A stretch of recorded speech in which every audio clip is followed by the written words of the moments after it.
성도 여러분 반갑습니다. 오늘도 우리 주님이 함께 하시는 복된 하루 되신 줄로 믿습니다. 이 시간 우리가 함께 은혜를 나눌 본문 말씀 신약성경 히브리서 1장 6절부터 8절까지에 있는 말씀입니다. 히브리서 1장 6절부터 8절까지 말씀 봉독합니다. 또 그가 맏아들을 이끌어 세상에 다시 들어오게 하실 때에 하나님의 모든 천사들은 그에게 경배할지어다 말씀하시며 또 천사들에 관하여는 그는 그의 천사들을 바람으로 그의 사역자들을 불꽃으로 삼으시느니라 하셨으되 아들에 관하여는 하나님이여 주의 보좌는 영영하며 주의 나라의 규는 공평한 규이니이다. 아멘. 오래전의 영화의 한 장면을 잠깐 소개해 드리려고 합니다. 기후재난에 대한 영화인데 기상이변으로 온 세상이 폭설에 뒤덮입니다.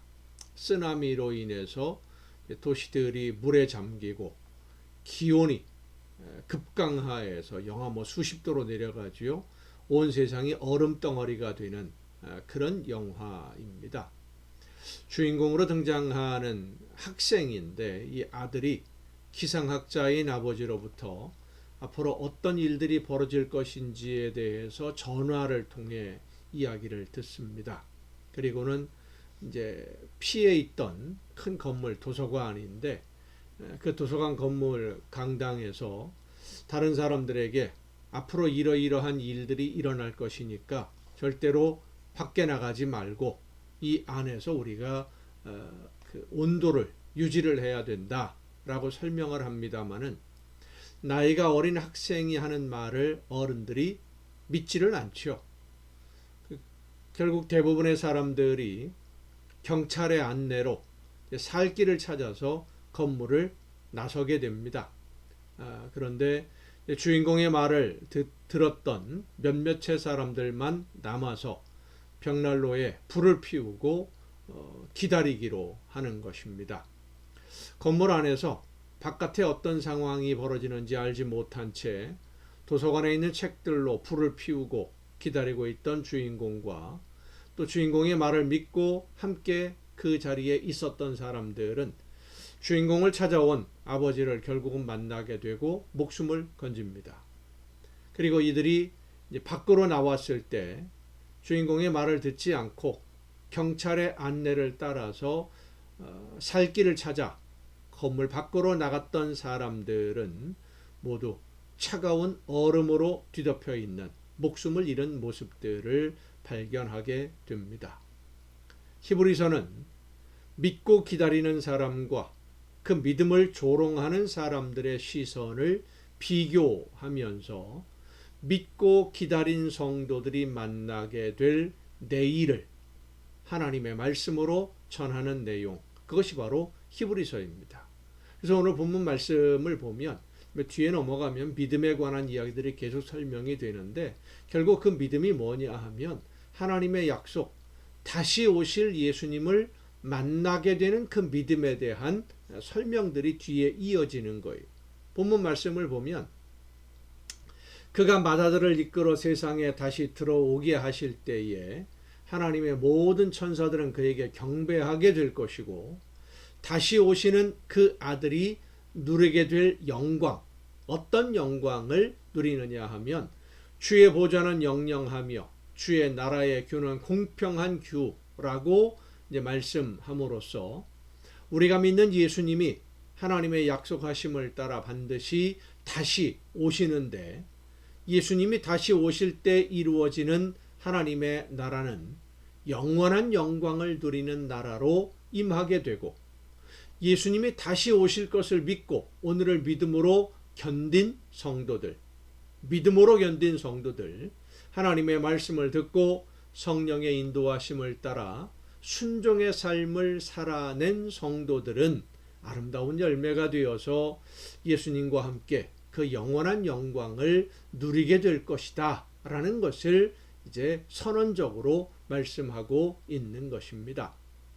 약속을 믿고 기다린다는 것 사실 쉽지 않은 일이었습니다. 더욱이 히브리서가 쓰여질 당시에 로마 인근의 이방인 지역에 거주하던 유대인 기독교인 성도들에게 가해졌던 핍박, 박해 이런 것들은 오늘의 우리가 상상할 수 없는 정도입니다. 우리나라에도 처음에 기독교가 전해졌을 때 많은 분들이 박해로 순교한 기록들이 있고 순교지들이 전국에 흩어져 있습니다. 근데 우리나라의 역사를 보면 기독교인들, 믿는 성도들을 박해했던 이유가 단순히 신앙의 문제만은 아니었다라는 것을 금방 알게 됩니다. 정치적인 문제 그리고 사회적인 문제가 아주 복합적으로 작용을 했는데 대부분의 그 기독교 박해가 정치적인 적, 상대방을 제거하기 위해서 종교를, 신앙을 이용하는 경우가 아주 많았어요. 그래서 기독교 신앙의 문제가 아닌 정치적인 문제로 억울하게 누명을 쓴 사람들도 물론 있었습니다마는 그렇게 정치적인 목적을 위해서 성도들은 더 가혹하게 핍박을 당했고 처형당했던 것입니다. 그들이 받았던 그 고문 이런 것들은 역사 기록을 보면 정말로 그 눈을 뜨고 볼 수 없는 처참한 일들이 많았습니다.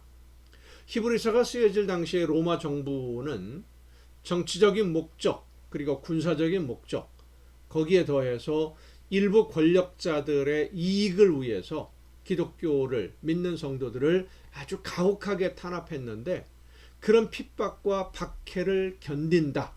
그럼에도 믿음을 지킨다.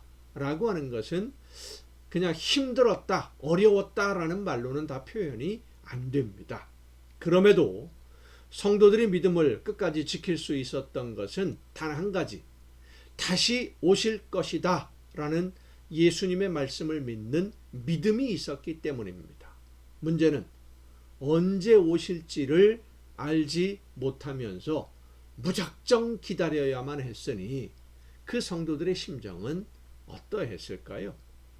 히브리서는 바로 그런 환난과 고통의 시간을 견디고 있던 성도들에게 하나님의 약속, 예수님의 다시 오심에 대한 약속은 반드시 지켜질 것이고 그 약속이 지켜지는 그때가 되면 오늘 우리의 믿음을 비웃고 조롱하던 자들이 부끄러워 고개를 들지 못하게 되는 것은 물론이고 끝까지 믿음을 지킨 성도들을 하나님의 영광의 자리에 앉게 해줄 것이를 말씀하고 있는 것이 바로 히브리서입니다.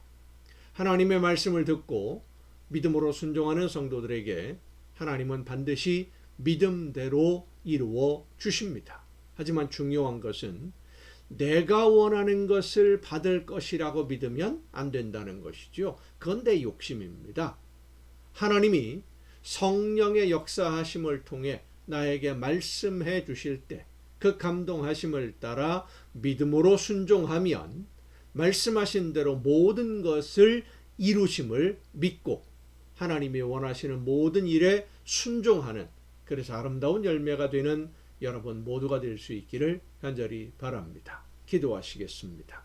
오늘도 크신 사랑과 은혜로 연약한 저희들의 삶을 이끌어 주시고 말씀 가운데 붙들어 주시는 아버지 하나님, 성령의 인도하심을 따라 말씀하실 때에 믿음으로 순종하되 하나님의 약속을 믿고 예수님의 말씀을 믿고 끝까지 순종함으로 하나님이 약속한 모든 것 풍성하게 받아 누리는 우리 모두의 복된 신앙생활이 되게 하여 주시옵소서.